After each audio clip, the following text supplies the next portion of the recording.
Bom,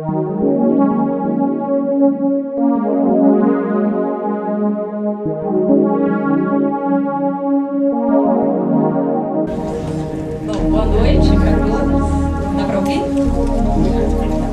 Bom, muita alegria, vários rostos conhecidos aqui hoje, né? Falando um pouquinho sobre um tema bem interessante, constelação familiar. E essa noite a gente reservou para falar sobre o tema, que é a constelação sistêmica, familiar e organizacional, sobre uma formação que nós estamos organizando aqui em Brasília, que no final, quem quiser ter mais informações, eu vou estar aqui no ladinho, podendo atender cada um com calma. E para apresentar o nosso amigo Tássio, escritor que acabou de lançar o último livro, Terapêutica Imensa Vida. Não é o último, mas... mais recente. Levanta a capa aí um pouquinho para ele. Isso. A livraria pediu que centralizasse os livros nesse caixa aqui de cima, então quem tiver interesse depois, fica ali pega ali, e no final a gente vai fazer uma sessão de autógrafos naquele balcãozinho bonitinho ali. Acho que a maioria aqui já ouviu falar de constelação familiar, uma técnica que surgiu em 80, com o Bert Hellinger. Ele morou um tempo com os Zulus na África, me corrija se eu estiver errada, e ele percebeu que existe uma consciência coletiva que atua nas consciências individuais. E através desse trabalho, ele começou a utilizar técnicas de terapia familiar, terapia transgeracional, e o tema constelação surgiu porque ele colocava as famílias. Então ele chamava colocação ou constelação. Como é que é o nome do filme? Alf Estrela. Isso aí. Então, ele começou a perceber que era um método muito prático, que ia na essência do problema, né, e era um método de inclusão. Então, a constelação trabalha com algumas leis, que é a lei da ordem, né, tem os pais, os filhos, meu pai está ali, veio me prestigiar. Temos a lei do amor, que toda desordem no sistema é feita exatamente por esse amor que existe entre os vínculos, da mesma forma que a correção é feita através desse amor, né? Então, a técnica da constelação é muito bonita porque ela cura as relações, né? E assim, independente, não é só para psicólogo, ela é transdisciplinar, o pessoal fala, né? Porque outros ramos também estão utilizando, não só a psicologia. Na administração a gente tem visto que está usando a constelação nas organizações, né? Existem organizações que estão utilizando. No direito, tem um juiz, que aqui é Samara e Danai, que estão trabalhando com o Tássio na pedagogia sistêmica. Já até entraram em contato com esse juiz, que ele está utilizando a constelação nos processos de mediação com adolescentes que praticaram atos infracionais. Porque ele está provando, né, que não adianta só resolver o litígio, que ele está querendo resolver a origem do problema. Para a constelação não há julgamento se tem assassinato, se tem abandono, aborto. O que é feito é a inclusão, né, e a aceitação do que aconteceu. A técnica em si, que eu recomendo que todos conheçam, uma dinâmica de constelação, porque uma coisa é a gente falar, apresentar, a outra coisa é você vivenciar.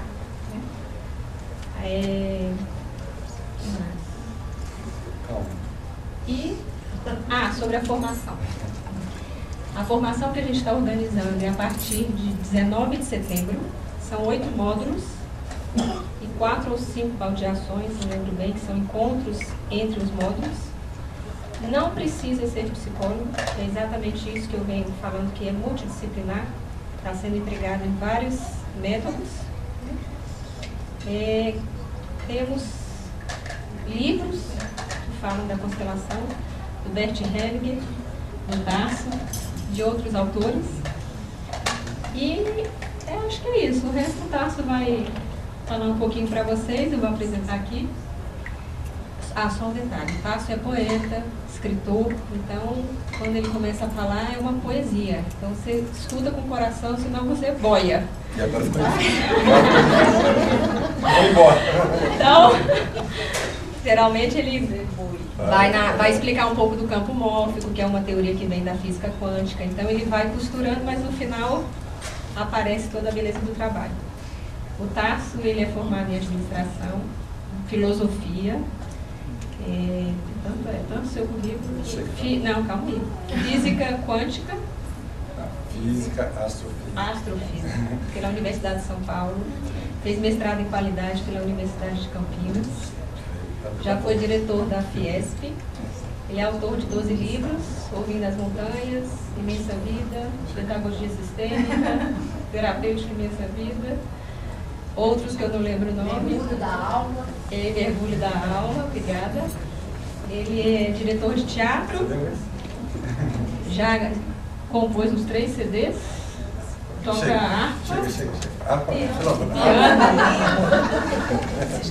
Toca harpa, deve ser que um cara tem 300 anos. 300 anos. Ele gosta de delegar com os filhos e é meu amigo. Isso. Boa palestra.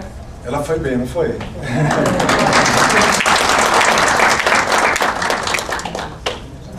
Precisa do microfone ou não faz diferença? Ajuda o microfone. Precisa? Precisa, tá bem. Então, boa noite. Fico muito contente de vocês terem vindo. Sexta-feira à noite não é dia para vir no lançamento de livro, nem palestra, dia de ficar em casa ou fazer outros passeios, e vocês estão aqui. Então, eu sou muito agradecido de vocês estarem aqui. Nós vamos ter um tempo, e vou tentar, nesse tempo que a gente vai estar juntos, mostrar um pouco a evolução que esse movimento terapêutico está tendo e como que ele está caminhando muito mais para as pessoas, para as famílias, para os pais de família. Está deixando de ser um trabalho terapêutico de consultório e é mais um trabalho das relações. E vou aproveitar também para falar do livro novo, que tem uma abordagem um pouco diferente, viu, Ciro? Depois, diferente daquela que a gente trabalhava alguns anos atrás. Morei em Avaré e o Ciro, fazia uns 14 anos que a gente não se encontrava. Para isso é bom fazer lançamento de livro, né? A gente acaba encontrando.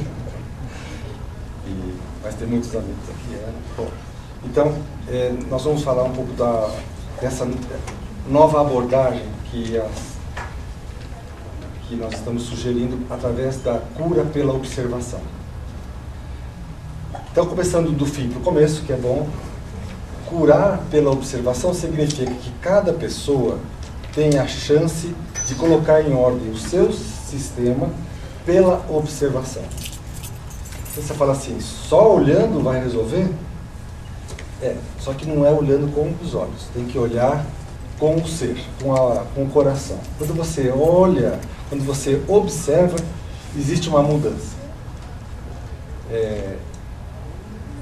A Dara não falou, eu estudei com aquele professor David Bohm, que sucedeu o Einstein em Princeton, e até foi divertido que ele morou no Brasil 5 anos, e a gente ia jantar na casa dele e ele falava assim, que bom falar português.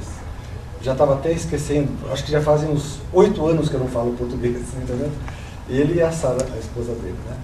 E ele morreu exatamente naquele ano que nós estudamos juntos. Então, eu fui da última turma que estudou com ele. Ele é da física quântica, ele descobriu o spin, vocês lembram o spin do átomo? Ele descobriu que quando um átomo de cálcio era explodido, ele soltava um elétron para cá e um para lá, eles iam fazendo a mesma dança em direções opostas, sendo que um caminhava na velocidade da luz para cá e o outro na velocidade da luz para lá. Então ele falava assim, essa informação é velocidade da luz ao quadrado. Entendeu? Você sabe o que é luz ao quadrado, né? Vocês lembram da equação? É o que transforma a matéria em energia. Então, ele falou assim, o estágio da transformação da matéria em energia, a gente já está entendendo, multiplica por luz ao quadrado. Depois tem o estado da energia se transformando em luz. É o segundo estágio. Então, para você entender energia, você imagina o calor E você imagina, se você elevar a temperatura do calor, ele vira luz. Então, como um filamento incandescente, né? Você faz a segunda etapa, que é energia vira luz. E agora nós estamos fazendo a terceira etapa, que é fazer a luz voltar a ser matéria. Como assim? Luz voltar a ser matéria? Então a gente agora está usando, e nesse livro a gente vai estudar, o que o professor Werner Heisenberg, que ganhou o Prêmio Nobel da Física, vai explicar do ponto de vista da observação. Então ele tem um postulado que tem na internet, tem filmes interessantes que mostram. Até ontem, na escola, a gente tinha um projetor, a gente passou um filminho, ele explicou assim, que quando existe uma onda de luz, e essa onda se comporta como uma onda. Quando ela é observada, essa onda se transforma em luz, partículas. Então, como é que você chama? A Renata. Então aqui tem a Renata. A Renata, ela tem uma onda de luz dela própria. Essa onda de luz é só dela. Mas, como é que você chama mesmo? Shrada. Se a Shrada observar a onda de luz da Renata, essa onda de luz vira partícula. Então, ao ser observada uma onda, ela vai se transformar em partícula. É a terceira fase que volta a ser a primeira. A luz que volta a ser matéria. Então, como é que a gente dizia? Se você quer ir pelas ciências exatas, você pega a matemática, pega a física, aí você pega a física quântica. Agora, se você quiser ir pelas ciências humanas, você pega direito, administração, você pega a biologia, você pega a psicologia, a sociologia, e lá atrás a psicologia encostou na física quântica, virou a psiquântica, certo? Então o David Bohm, ele falava assim, fazem 5 anos, 8 anos que eu falava português, mas fazem 5 anos que eu não dou curso para físicos, eu só dou curso para terapeutas. Ele já estava fazendo isso, entendeu? Ele falava assim, a linguagem da física hoje só vai expandir se vier para o campo dos terapeutas. Os terapeutas têm a força para entender o movimento da física. Enquanto que o físico está cada vez mais indo para a física teórica, os terapeutas estão trazendo a física e produzindo os efeitos. Então, esse é o trabalho que a gente está fazendo. O Bert Hellinger, conforme a Dara contou, ele está fazendo um grande trabalho. Ele está vivo, né? Ele tem 88, faz 89, ele tem a idade da minha mãe. Vai fazer 89 no final do ano. A minha mãe faz em outubro e faz dezembro. O Bert Hellinger está vivo e ele tem uma contribuição muito forte nessa questão, porque ele produziu as terapias breves, ele é o mestre das terapias breves. E nada é mais breve do que a observação. Porque se você for pensar que a observação depende de um exercício, de uma meditação, não depende nada disso. A observação, ela é o oposto do julgamento. Então, se você consegue olhar para a Renata, é isso, Renata? E não ter nenhum julgamento sobre a Renata, que eu estava contando para a Ana. Se você observar a água que está passando nesse instante na sua frente, naquele rio, se você olhar para a água, que é o rosto da pessoa, que é o semblante da pessoa, você só vê a pessoa nesse momento. Mas se você puder dar um pequeno passo para trás e enxergar o movimento do rio, desde que ele nasceu na montanha, ele fazendo as curvinhas da infância, as dificuldades, a escolha dos pais. Nas constelações, a gente observa que os filhos escolhem os pais. E os filhos têm ciência do tempo de duração que aquela vida vai ter.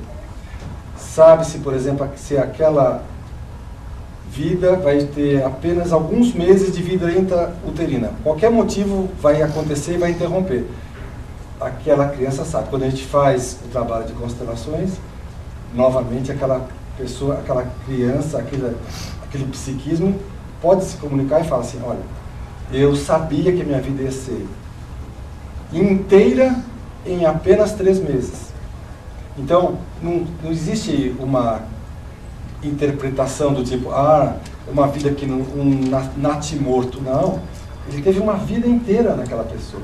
Ele viveu uma vida inteira, ele carregou as cargas, ele trouxe conteúdos que estavam excluídos, ele pegou aquilo, ele fez uma grande ligação de amor com os pais, e se aquela criança não nasce, essa carga fica suspensa no sistema, e aí bem provavelmente a criança que vem depois como segundo filho vai tomar também as cargas daquele primeiro. E infelizmente vai fazer com que esse segundo filho tenha um peso a mais. Então, faz parte da terapêutica das constelações sistêmicas exonerar essa carga extra que nós temos. E todos nós temos muita carga extra. A gente pode dizer assim, nós temos a nossa pulsão, que é o que nos move, o que nos veio, o que nos fez entrar na vida, é a nossa pulsão. Mas se eu estou vivendo uma carga emocional que não é minha, mas eu acabei alojando essa carga em mim, então isso é um driver. É uma coisa que me empurra, mas me empurra fazendo peso. Então a questão é, o que você quer com a sua vida? Você quer chegar até onde? Você quer viver uma vida leve? Você quer realizar o motivo que você veio fazer? Então, para realizar esse motivo, a gente tem que achar a pulsão. Outra coisa importante que tem em observar o caminho do rio é ver que filho dentro do sistema que aquela criança é. Então, nesse livro a gente está nomeando os filhos alfa, beta, gama. O primeiro filho é o filho alfa. Levanta a mão aqui, quem é primeiro filho do pai? Os primeiros filhos do pai. Isso. Você? Não, fala, Lete. Eu tive um irmão que ele faleceu. Antes? Antes, minha mãe estava grávida de 4 meses. E ele tinha 1 ano e meio e faleceu. Isso. Então aí eu fiquei sem raciocínio. Ela pegou a carga do... Você é o exemplo... primogênito é a primeira gravidez do seu pai. Outra coisa, não é da mãe. Porque a mãe, ela tem o movimento da terra, é o movimento yin.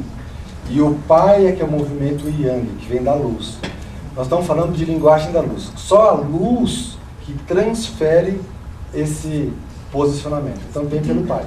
Então o pai... E quem dá a luz? O pai, vem pelo pai. A luz vem pelo pai.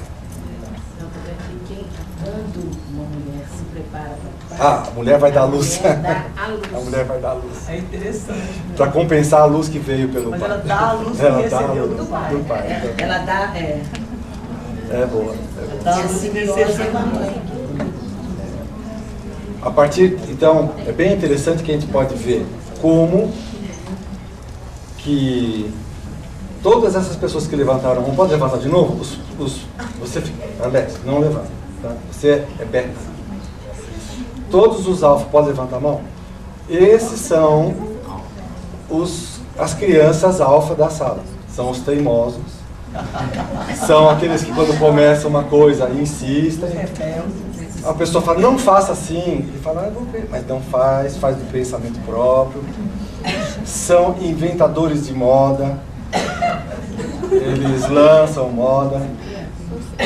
São emotivos. As mulheres alfa são emocionais. Os homens alfa são mentais. Aí tem a segunda criança, que são os betas. Aliás, pode levantar uma agora. Segundo as crianças do pai. E nós, os segundas crianças, pegamos uma carga menor do que a carga do primeiro. O primeiro pegou a carga do que não foi visto, não foi reconhecido. Por isso que os primeiros estão carregando aquela carga original dos pais. A carga do que não foi reconhecido na família.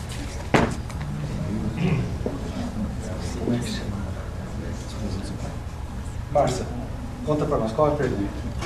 Hã? Faz a pergunta para todo mundo. Não, estou comentando que ele não foi o primeiro, porque tem aborto. Tem aborto, tem que contar.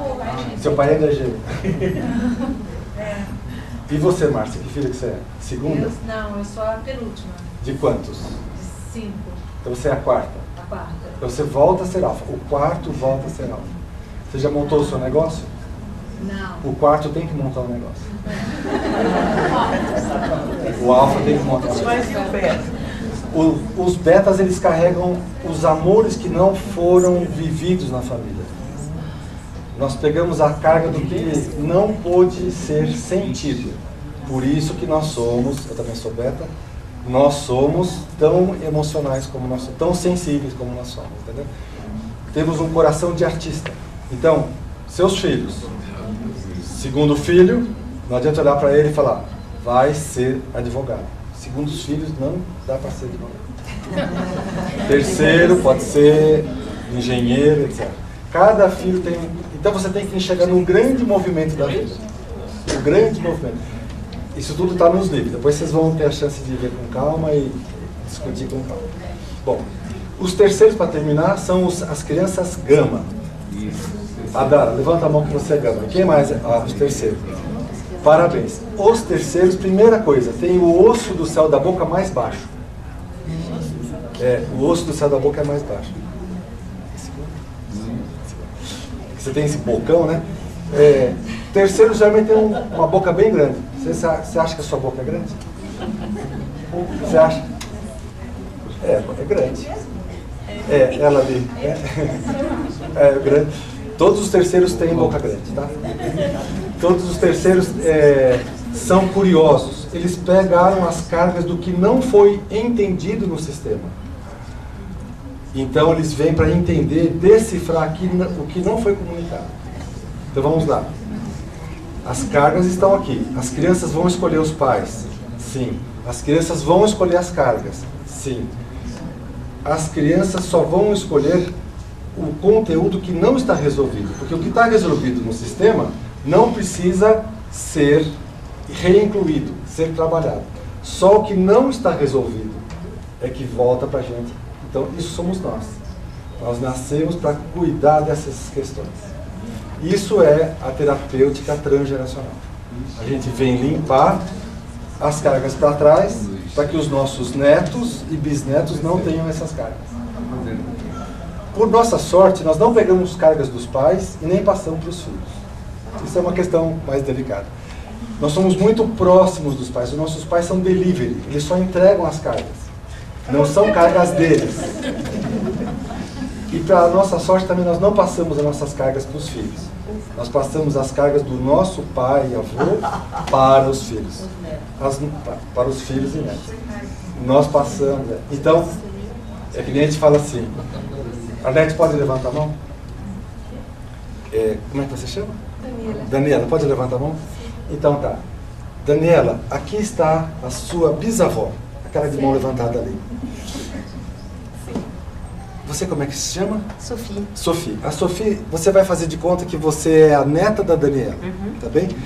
Daniela, Sofia, você está indo no médico para ver se tem um carocinho que apareceu lá. Tá bem? Essa doença que acabou acontecendo com você, qual é a origem dessa doença?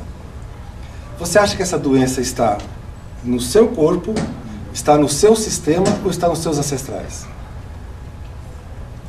Pede para o médico, ele, entregar o relatório para você. Pega o relatório. Entrega assim para ela o relatório. Entrega assim na mão. Isso. Esse papel aí. Quem escreveu a biópsia que está dentro desse papel? Ele? O médico? Não. Foi Arlete. Foi a avó da sua avó.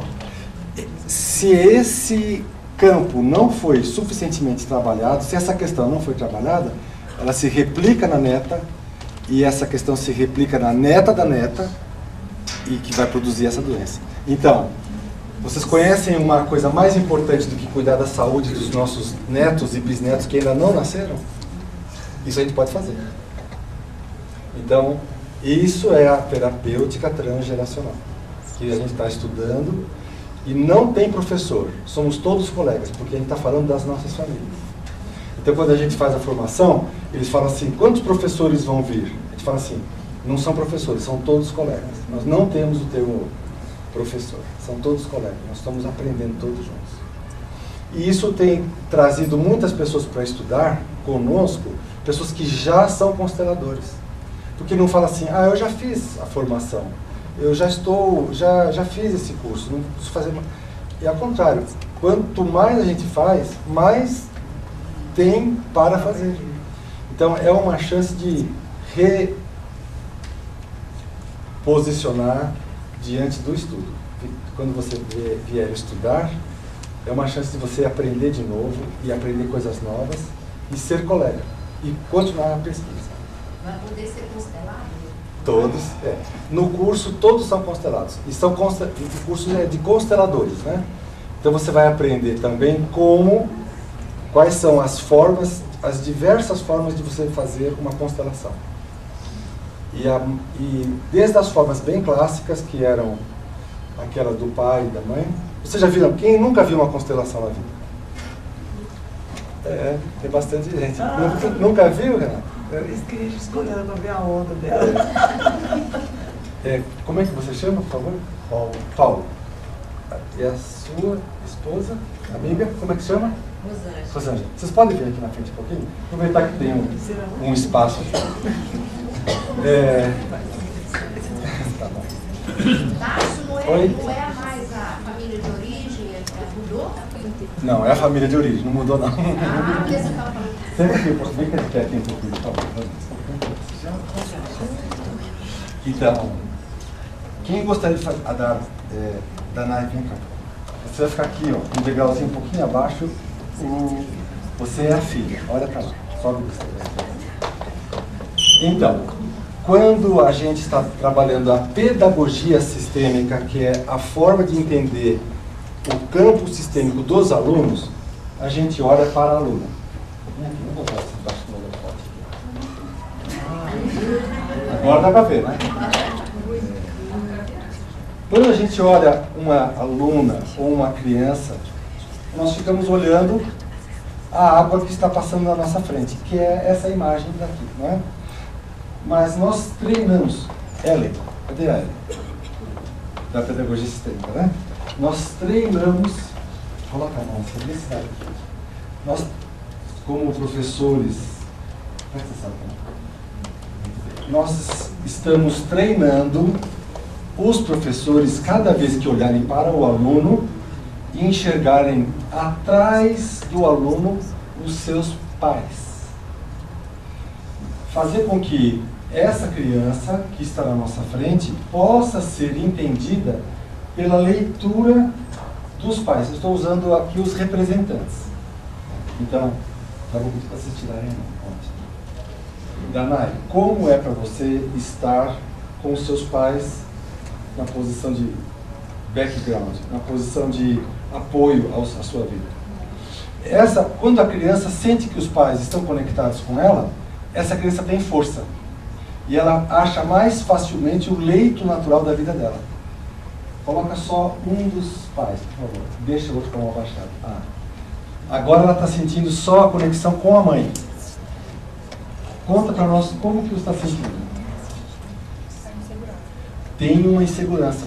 Porque está como se tivesse uma coisa que está ainda em desequilíbrio.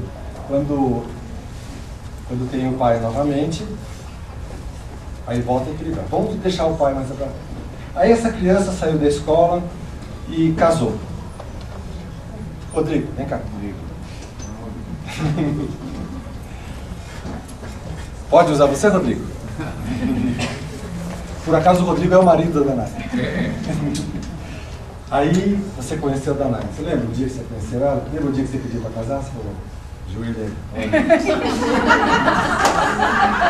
Vai casar comigo? Casar comigo? Lembra? Quando ele olhou só para ela, não foi? Ele quis casar com os pais ou não? A sogra, não, né? Mas olha quem estava segurando aqui. E olha só, o fusível da energia masculina dela, do pai, estava caído, desligado. O que vai acontecer nesse casamento suposto, que não é a história da Danai? Suposto, o que vai acontecer? a energia yang dela é muito baixa, ela vai se relacionar com esse moço, provavelmente ela vai substituir a energia do pai pela energia do marido, e num certo dia ela chega pro filhinho e fala assim, pergunta pro papai se é para ir, né? se a gente vai sair hoje. Na verdade ela está falando que ela é filha dele, ela assume a posição de filha do pai, muito lá no fundo. Ela vai, se ela continua nessa posição de fraca de energia yang do pai, na relação ela vai ser fragilizada. E os defeitos que ela sente que houveram no pai, que por exemplo o pai tinha outras namoradas e tudo mais, ela vai achar que esses defeitos estão no marido. O que não é o caso. Oi, linda. Então, como que a gente faz isso daqui? A gente vai ter que parar essa posição, pedir para que ela desça um degrauzinho. E agora, continua com a mão, por favor. Agora a gente vai trazer a posição do pai. E agora ela vai entrar no casamento, mas em equilíbrio no seu sistema. Como que você sente agora? Pode pegar a mão. Se ele quiser colocar a mão no ombro dela, tenta colocar a mão no ombro. Como é que você sente? Mais uma onda. Não tem espaço, já está pegando. Vocês compreendem? Então pode segurar na mão. Essa é a posição de quem vai trabalhar juntos. Nas empresas, só é possível trabalhar junto quando a gente está alinhado. Por exemplo, se aqui está a diretora e aqui está, por exemplo, a diretora-presidente, e aqui está o diretor financeiro, e ele está um pouco à frente, essa empresa não vai para frente. Só é possível quando trabalhar juntos, quando existe uma ligação ombro a ombro, que nem a gente fala que é o formato de um colar, que vai passando assim, a gente vai amarrando, entende? Então, a mesma leitura que a gente tem para a família, a gente extrapola para as empresas. Por isso que na formação de terapeutas familiares de constelação, tem um módulo de formação organizacional, para entender como que as empresas replicam o modelo das famílias. O que vocês acharam? Eles trabalharam bem ou não? Está cansado o braço? Deixa eu só fazer a pergunta, depois você pode sentar. Fala, Lina. Como que faz esse tipo de trabalho quando o pai não tem como mais estar presente? Muito bem. Como que a gente faz quando esse trabalho não está... Nesse livro da Imensa Vida, eu conto o caso de uma terapeuta que atendeu uma criança que falava assim, 2 mais 2 é 4. A criança fala, é mentira, professor. Então, 3 mais 3 é 6. A criança fala, professor, é mentira. Aí ela chegou na sala de professores e falou, tem alguma coisa errada. Eles estão... a criança, tudo que eu falo, ela fala que é mentira. Aí foi parar na psicoterapeuta, que era sistêmica, e falou assim, traga a criança. Chegou, conversou um pouquinho com a criança e falou assim, deixa a criança na sala, traga a mãe. Os pais, veio só a mãe. Qual é a mentira que vocês falaram para essa criança? Não tem nenhuma mentira. O pai dela é o pai dela, a mãe é a mãe dela.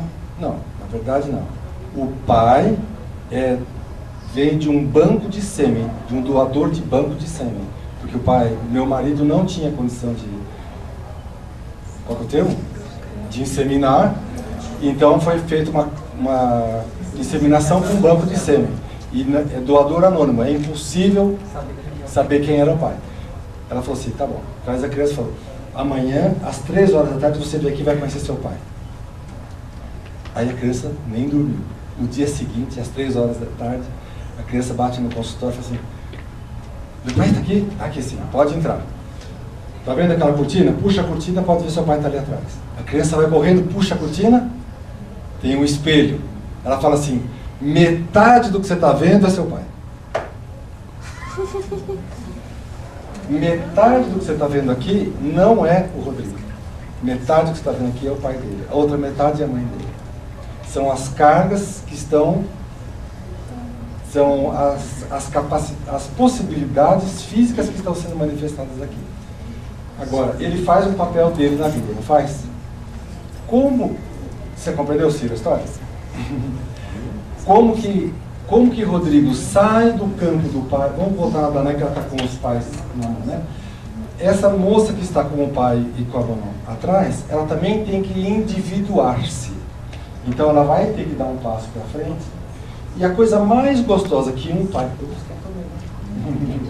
A coisa mais gostosa que um pai sente é saber que o filho pôde ir para frente. Nenhum pai gosta que o filho fique estacionado como se fosse uma criancinha. Os pais querem que esse filho vá para frente. E quando esse filho vai para frente e individua, e se transforma em um indivíduo, ele leva junto a carga dos pais, ele leva junto a presença. Só que ela faz. Se os pais estão em dor e o sistema original está em dor, ela é como que puxada para trás, para voltar lá para trás. E isso é a doença. A doença é o recolhimento para o sistema da dor da família. Então, quando você sentir que a dor do seu sistema está forte, você vira de costas e fala assim: querido pai, querida mãe, Querido pai, querida mãe, eu sou mais útil para vocês, eu sou mais útil para vocês, ficando aqui, do que vocês me puxarem pela minha cordinha. do que vocês me puxarem pela minha cordinha. Ao contrário de me puxar, Ao contrário de me puxar, me dê em linha, me dê em linha, que eu possa ir mais que longe eu possa ir mais longe e fazer uma trajetória mais bonita, e fazer uma trajetória mais bonita, mais com a minha cara. mais com a minha cara, E tudo que eu fizer e tudo que eu fizer é em homenagem a é em vocês. homenagem a você. Como é que os pais escutam? Vai bem? Então, a gente pode viver uma vida melhor, mais longa, entendeu? Todas as doenças é uma espécie de recolhimento da pessoa. A pessoa está sendo recolhida para o seu sistema. Quer sentar? Pode sentar. Muito obrigado. Toda doença é um recolhimento para o seu sistema. E toda saúde é uma forma de avançar mais. Me dê mais linha, querido pai, querida mãe, querido avô. Me dê mais linha para ir mais longe. E quanto mais longe eu for, vou fazer uma vida em homenagem a vocês. Se os pais não dão linha, Bem, ela pode puxar.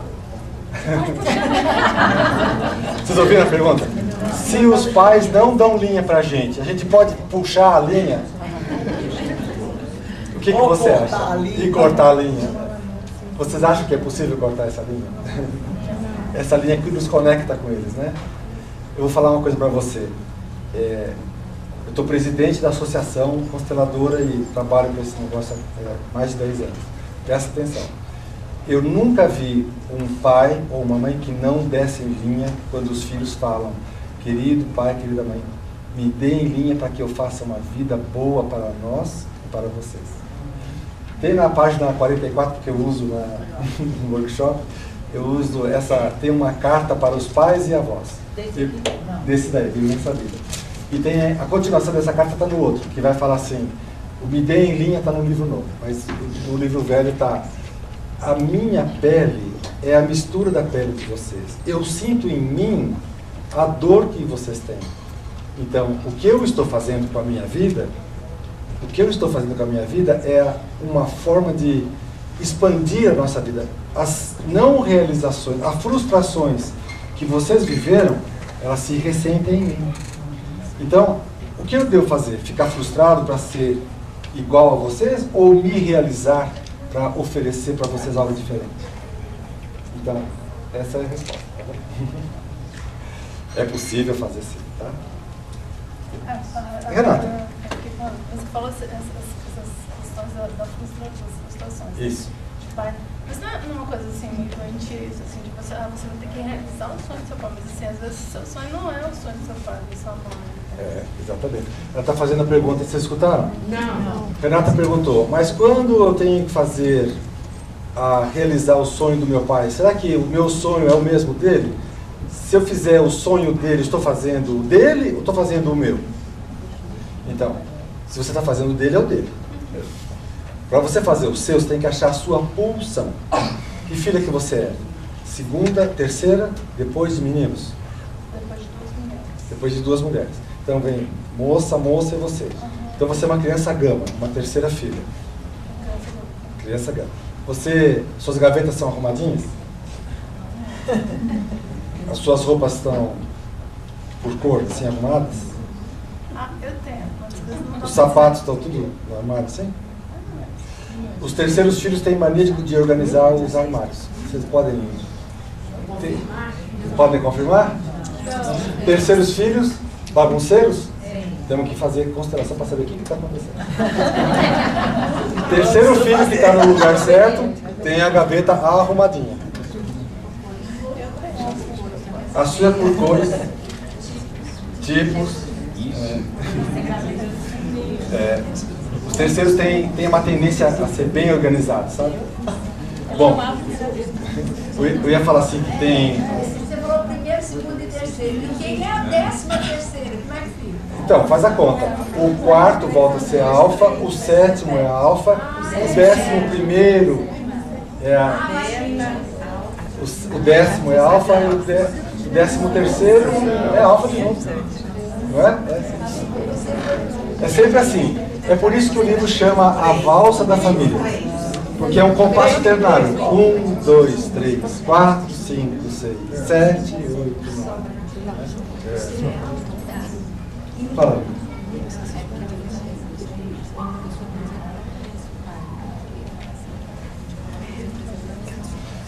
Uma outra forma de entender o conteúdo dos nossos pais, mesmo quando a gente não conheceu, é através dos representantes. Então vamos dizer assim, se eu falar para você, sabe quando a gente pega uma folha de papel e a gente passa o dedo no papel e corta? Vocês já tiveram essa experiência? Vocês estão vendo a cara que estão fazendo? Já cortei a língua. Papel na língua? Então, ou então quando a gente pega o giz e faz aquele barulho assim, não é? Então, todos nós temos essa memória. Então, quando a gente fala, todo mundo sente aquela sensação. A mesma forma, isso é uma informação de campo. Quando a gente fala assim, vocês já entraram num lugar e falaram assim, nossa, que lugar gostoso, me sinto bem quando eu vou lá? Ou outro que fala assim, nossa, eu vou lá, me sinto péssimo, parece que tem um peso em cima de mim. Isso é uma leitura de campo. Quando você lê o campo, o que está acontecendo é que você e o campo estão entrando em equilíbrio.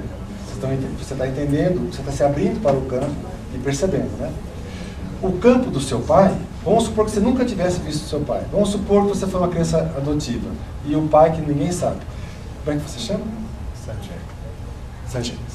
Se eu pedir para aqui, Sanjay, você pode, por favor, representar o pai da moça que nunca conheceu o pai? Ele fala, posso representar. Na hora que ele fala que você coloca ele no lugar, as sensações físicas que ele tem, de, às vezes, uma dor na perna, um desconforto, são leituras do seu campo, que agora podem ser lidos nele.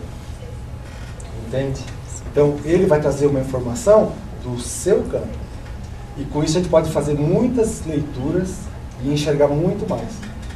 Então eu diria assim, com a sistêmica, você olha para a água que está passando na sua frente e consegue enxergar o movimento do rio. Você consegue perceber a dinâmica dos seus pais e dos seus avós, entendeu? Dos bisavós, tá?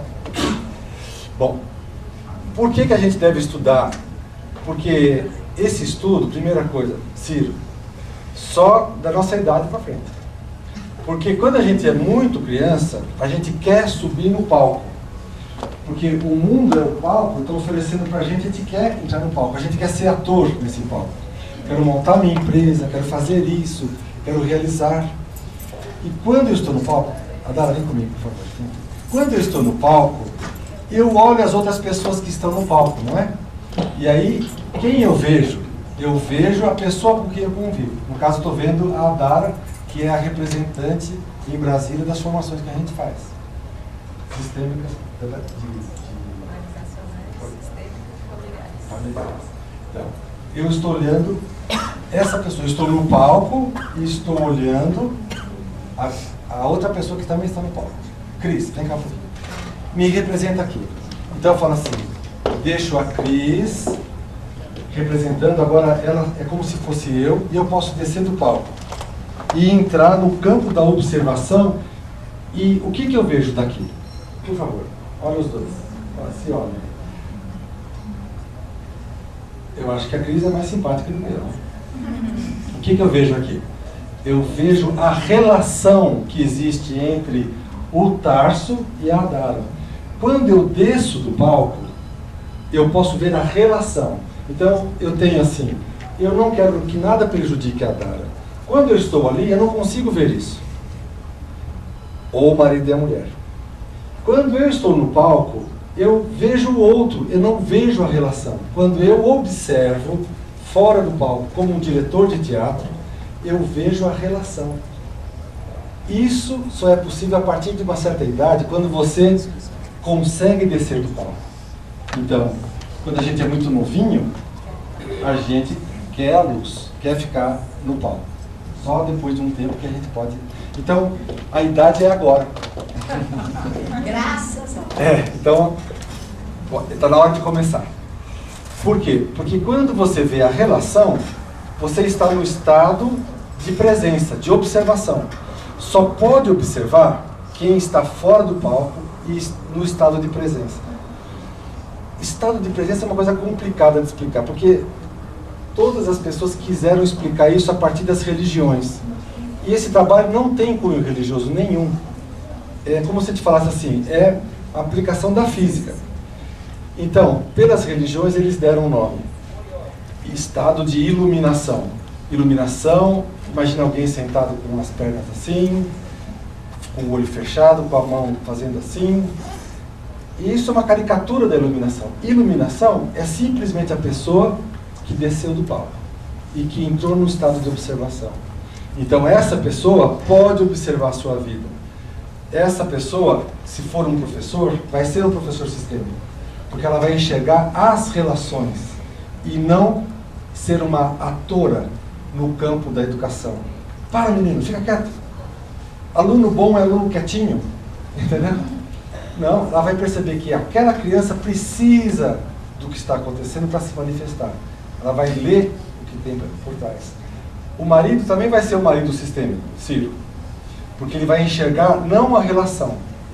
Ele não vai enxergar a esposa, vai enxergar a relação. Ele vai enxergar assim, o que eu quero construir com essa relação? Eu quero construir uma base de crescimento amorosa, de paz, onde a gente possa viver bem. Então você constrói a relação. Se você está sendo ator, você fala assim, querida, você passou no banco? Você não passou no banco? Hoje era o último dia. Você já está pensando na multa que tem, né? Então, isso é você atuando como no palco. Quando você sai do palco, você sabe quais são as coisas que tem que falar.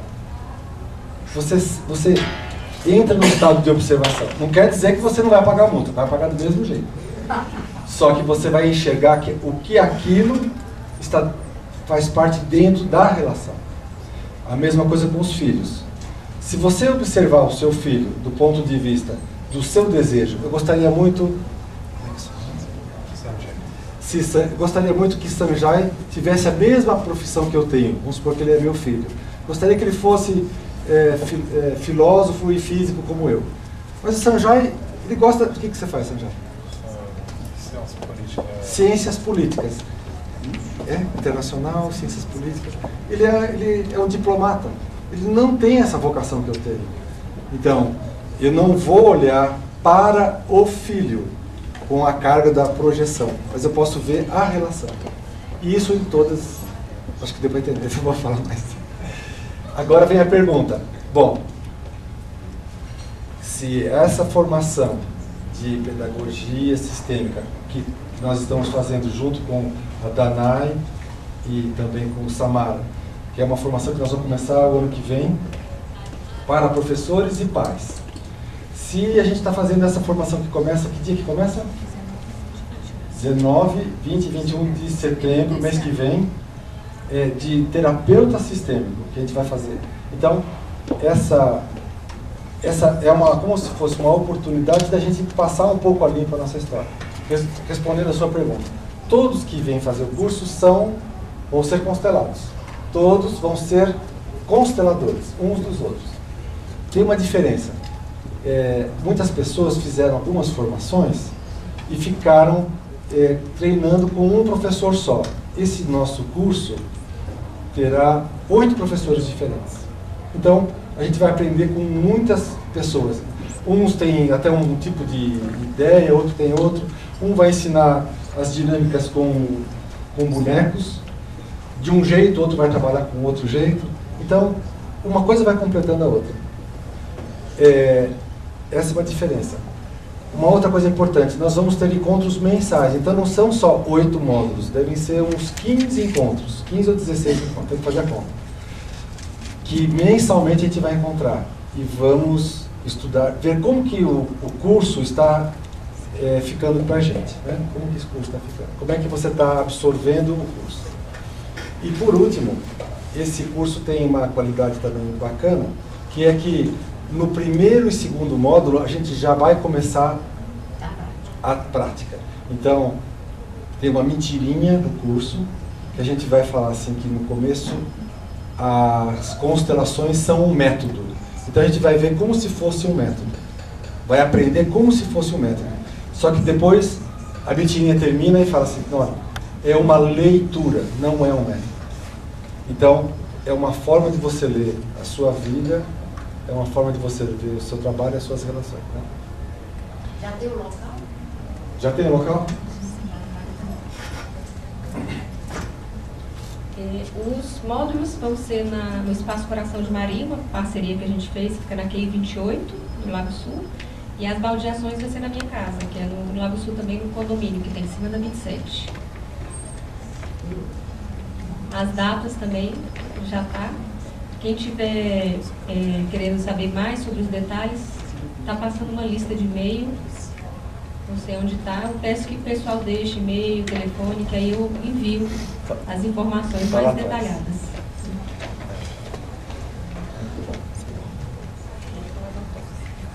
Fala do autógrafo. Você sabe qual é a origem da palavra autógrafo? É que autógrafo seria o manuscrito do autor, quando ele entrega na editora, é o autógrafo escrito com a própria letra, entendeu? Só que o autógrafo é aquela assinatura, entendeu? Bom, esse trabalho também tem uma dimensão assim, acho que já para terminar a conversa. Você imagina, se nós viemos para a vida, pelo amor que nós temos pelos nossos pais, pelo amor que temos pelo nosso sistema. Se nós viemos para a vida para realizar e acertar essas contas e limpar essas cargas emocionais para caminhar, então qual é a melhor coisa que pode acontecer para a gente? Oi? Ser feliz. Qual quando a gente compra um carro novo, hoje em dia, a gente pega o carro, que é o ativo, e a gente fica com aquelas 72 parcelas para pagar do passivo, certo? Quando a gente nasce é ao contrário. A gente recebe o passivo da família. Todas as cargas, toda a encrenca, e as parcelas são as 72 parcelas da nossa realização. Nós temos que construir nossa felicidade, pagando, quitando essas parcelas. Então, nós vamos fazer essa caminhada juntos para quitar essas contas do nosso sistema, para que nós sejamos felizes, leves. E acontece uma coisa bem interessante. Lá em Minas tem muito rocambole. Aqui também tem rocambole? Bolo de rolo também. Bolo de rolo, sabe como é que é? O rocambole, ele tem uma parte que foi enrolando, não é verdade? E tem uma parte que desenrola o rocambole. O rolo que veio vindo do passado é o que foi enrolado pela nossa família. É aquele rolo que está dentro da gente. Mas tem uma parte que a gente desenrola o rocambole. Então, é assim, tem uma carga para trás que está enrolada em mim, que eu tenho que desenrolar, mas tem uma parte que eu desenrolo o rocambole. Então, quando eu individuo, que foi aquele passo que a Damnai fez para frente, quando eu dou um passo para frente, me realizo, eu estou realizando também o meu sistema. Só que tem uma coisa, só é possível a gente perceber a nossa pulsão quando as cargas estão neutralizadas. Senão a gente só consegue sentir a carga. Entendeu? Vou explicar de novo. Você tá com... Como é que você chama? Clarice, né? Caiu meu óculos, né? Ele sempre cai. Clarice, se alguém está segurando você assim, e você quer andar, e a pessoa segura você por trás, você consegue ir para frente? Você consegue sentir que tem alguma coisa puxando você para frente? Não. Você consegue sentir puxando para trás. Então, esse é o estado que muitas vezes nós estamos. Sentimos que somos puxados para trás. E aí são as doenças e tudo mais. Mas quando você cuida desse assunto, ou pela observação, trata esse assunto, o livro novo chama Um Método de Tratar os Saudáveis, porque não é uma questão de doença.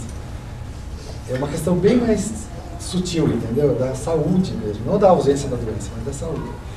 Quando você trata as cargas que estão para trás e essas cargas liberam, então você pode sentir que alguma coisa está puxando você para frente. Isso que está puxando você é a sua pulsão. É a coisa única que você tem. Ninguém vai ter essa pulsão igual a você. Só você. E para você realizar essa pulsão, você tem que estar quitada na sua... desenrolar o seu rocambole. Linda. Eu tenho uma dúvida muito cruel. É assim, eu suponho que o Bert Helling e a Virginia Satir era aquela coisa assim, foi lá e deslanchou. Aí eu fui seguir o caminho das constelações, cheguei lá, família de origem. Não, agora precisa da transgeracional. Não, fez a transgeracional da pessoa. Não, agora tem que fazer do marido. Rapaz, uma coisa complicadíssima. Foi só piorando, né? Foi só complicando e nada de resultado, porque era coisa demais para trabalhar. Por enquanto. Você sabe quem é essa pessoa que ela está contando, da Virginia Satir? Rapidamente, assim, o ano passado eu estive na Filadélfia, eu fui estudar, conhecer a clínica do Jacó Moreno. O Jacó Moreno foi o primeiro terapeuta sistêmico da década de 40. O governo americano tinha muita grana, então ele bancou o tratamento dos doentes, trazendo os doentes para virem serem tratados com a família. Ele falava assim, quanto o senhor ganha? $500, nós vamos pagar para o senhor o seu salário, venha com a sua esposa e filhos, e o filho doente. O filho, por exemplo, o filho que tinha um movimento de esquizofrenia, por exemplo. E ele percebeu uma coisa interessante, ele percebeu que quando o filho melhorava, a família piorava. Quando a família melhorava, o filho doente piorava. Então ele falou assim, tem uma gangorra aqui. Não estou conseguindo entender. Ele foi o primeiro a perceber que uma pessoa doente, ela representa a doença do sistema. Entende? Quando uma pessoa está doente, é o sistema que está doente. E ele foi o que sacou.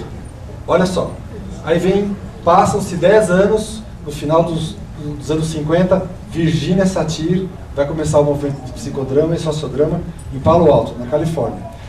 E o que ela vai fazer? Ela vai pegar as pessoas e falar assim, faz de conta que você é o pai. O que você faz? Dá uma bronca nele. Ela dava os papéis para a pessoa repetir. O Bert Hellinger veio, leu Jacó Moreno, ele estudou com a Virginia Satir e falou assim, tem uma coisa que não vai bem. A gente não tem que dar os papéis, como no psicodrama. A gente tem que deixar o campo falar. Essa é o movimento da alma. Esse é a contribuição que o Bert Hellinger está trazendo.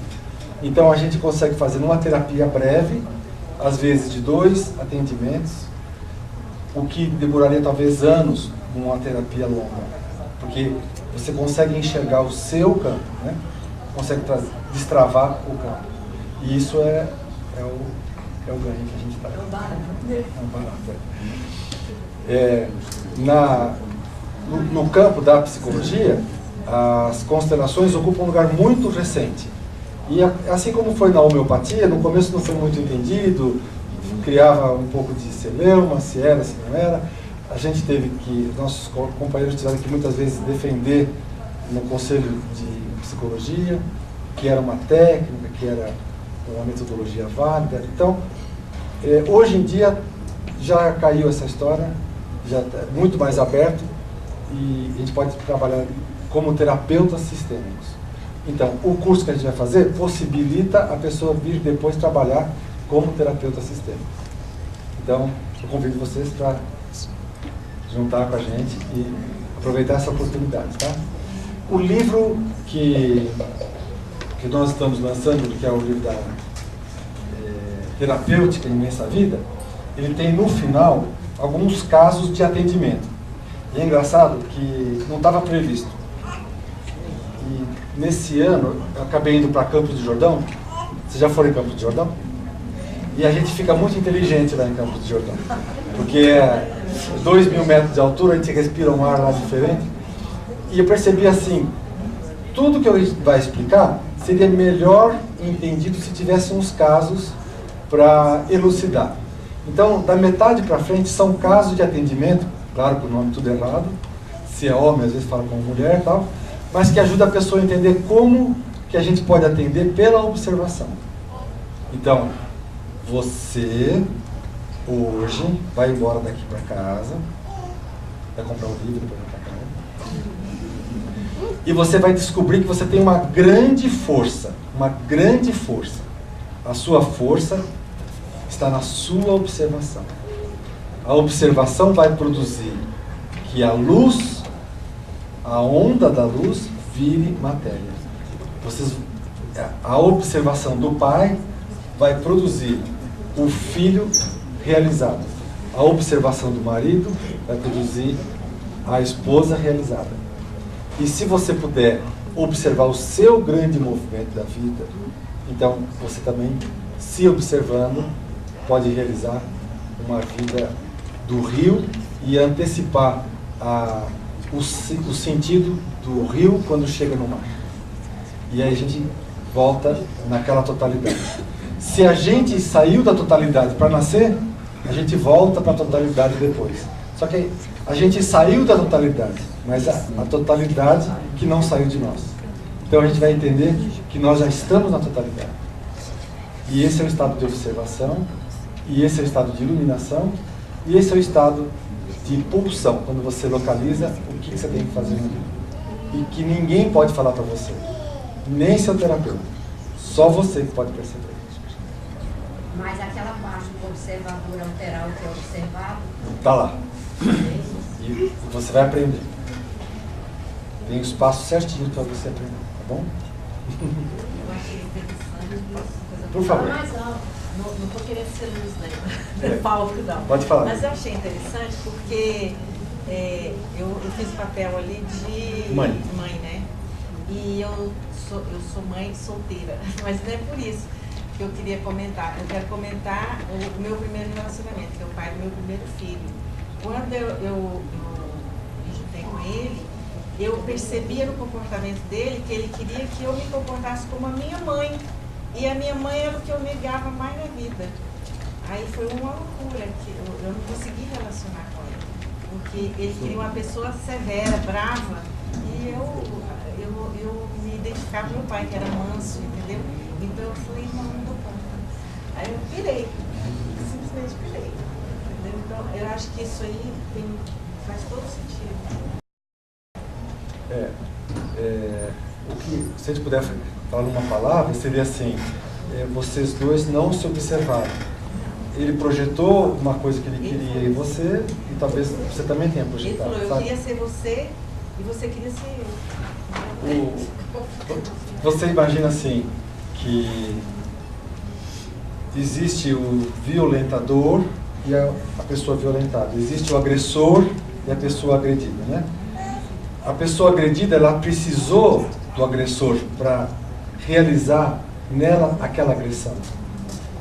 Nenhuma pessoa morre, nem o Carlos, o Eduardo Campos, nenhuma pessoa morre sem ter um nível de permissão. É impossível a pessoa ir embora sem ter uma permissão. Quando um ladrão resolve ser ladrão, ele já deixou a permissão assinada, falta só colocar a data. Quando uma pessoa mente, ela já deixou também aquela permissão, posso ser recolhido. E o próprio sistema, olhando assim, aquele filho que soltou a cordinha, vê que aquele filho chegou lá na frente e falou, esse filho só está arranjando encrenca. Ele foi para lá, ele nasceu para fazer o bem para ele e para nós, só que ele só está piorando o nosso sistema. Gente, dá um jeito de trazer ele de volta, entendeu?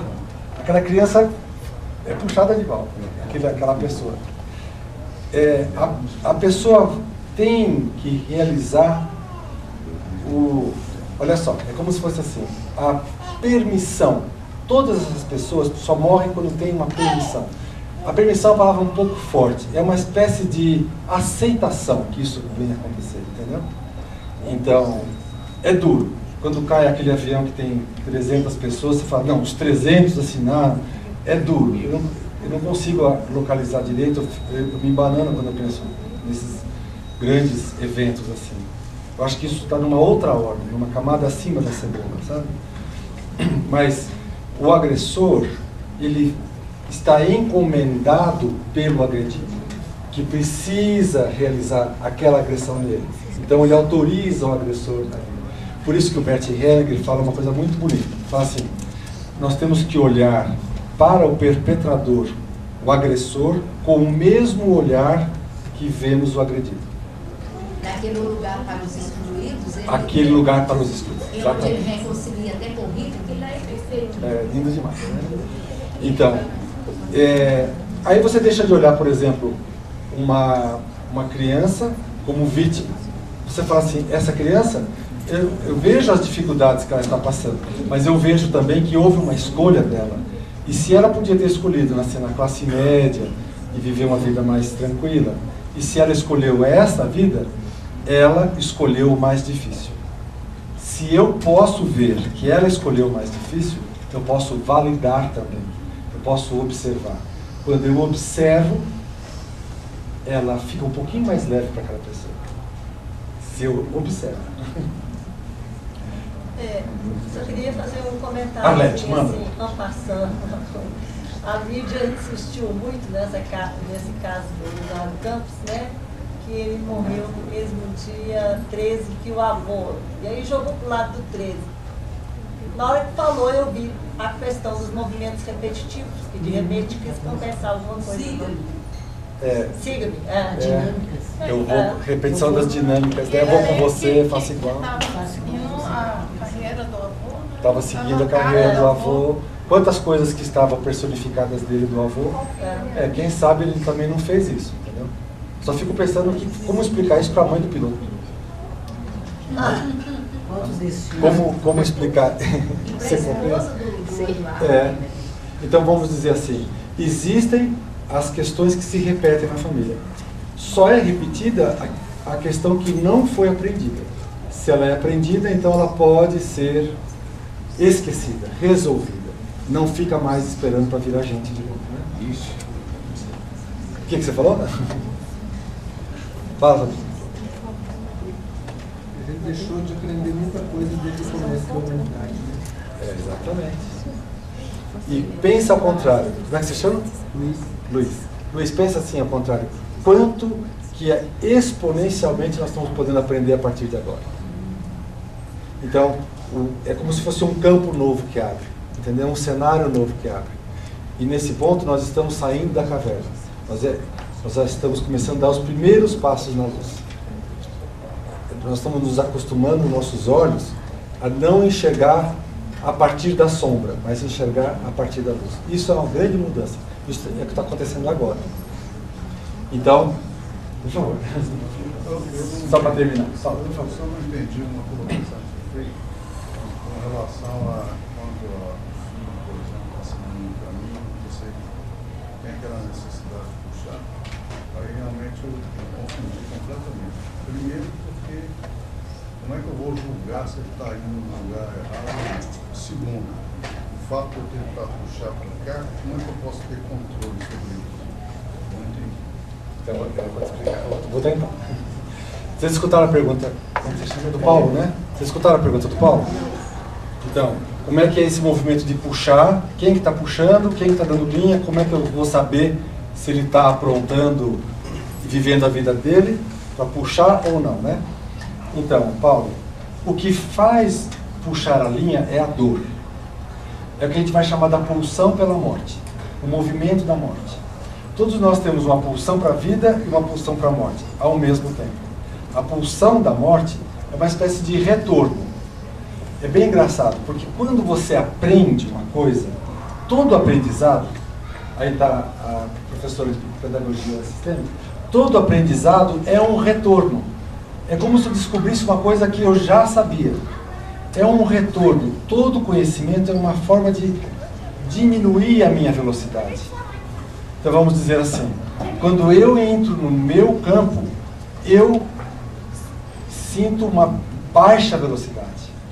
Se eu saio do meu campo, eu acelero. Então eu tenho que trabalhar um pouco o que é acelerar e o que é ralentar.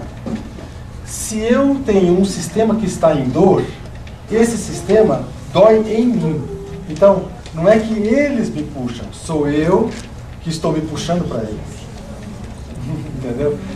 A imagem que a gente usa para explicar é como se aquela dor deles é que estivesse puxando. Mas sou eu que estou voltando. Se você tem a opção de fazer uma vida boa, justa, saudável, e você acaba, por força do trabalho, tendo que fazer umas coisas que você não gosta, tendo que falar umas mentiras, tendo que fazer uns pequenos crimes, é como se você estivesse falando assim, eu estou me autorizando a viver a minha pulsão de morte. Você se libera para fazer esses passos para trás. Enquanto que se você, não é moralismo, é bem importante, porque nós não estamos querendo que todo mundo seja santinho, nada disso. Nós queremos que as pessoas consigam entender o que elas são. Quando eu vivo o que eu sou, inclusive tem uma coisa tão interessante, que ninguém tem o direito de falar, você deve fazer isso ou deve fazer aquilo. Só você. Então, até mesmo do ponto de vista da moral, nós podemos ir muitos passos para frente. O que você faz compete só a você. Ninguém tem que julgar os seus fatos. Mas você sim tem que ter consciência do que está fazendo. Se você tem consciência, é como se você tivesse corda. Se você perde a consciência, é a pulsão de morte. Então, nós estamos fazendo essa etapa. Quando a gente fala que nós estamos na idade da luz, é que nós estamos movidos por essa consciência. Expandindo essa consciência. Otávio, pela sua experiência, essa mensagem telepática que passa quando você pediu para eles passarem, essa senhora representou divinamente bem, você viu? Que ela parecia que estava fazendo o movimento da alma mesmo, com perfeição, porque ela vivenciou. Isso. Pela sua experiência, essa conversa telepática vai à pessoa mesmo? Acho que a gente não tem que usar o termo telepático. Assim, porque a pessoa não está aqui.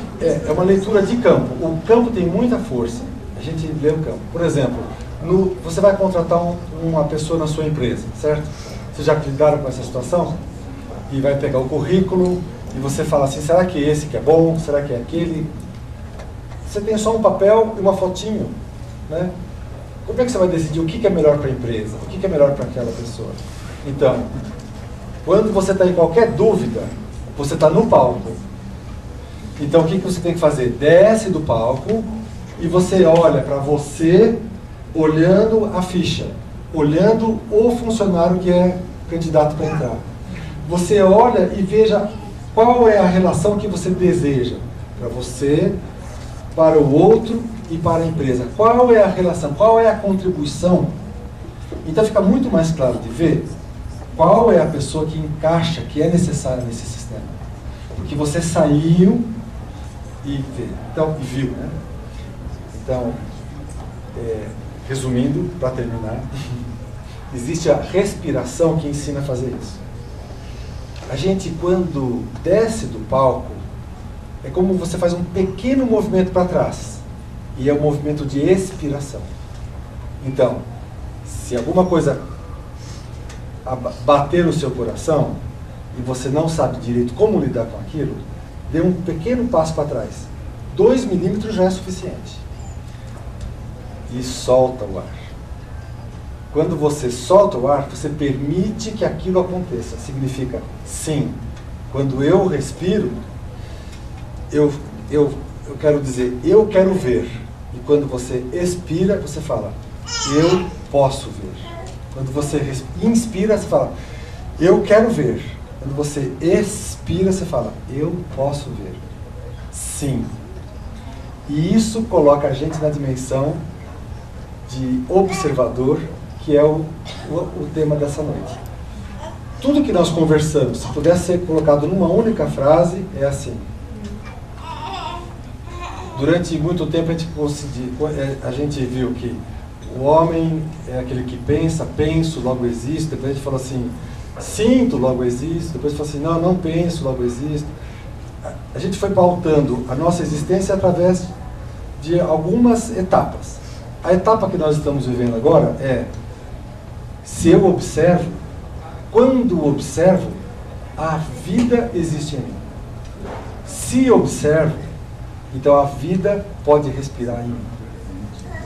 Eu acho que essa é a frase que pode fechar um pouco de tudo, tá bom? Eu vou deixar aqui com a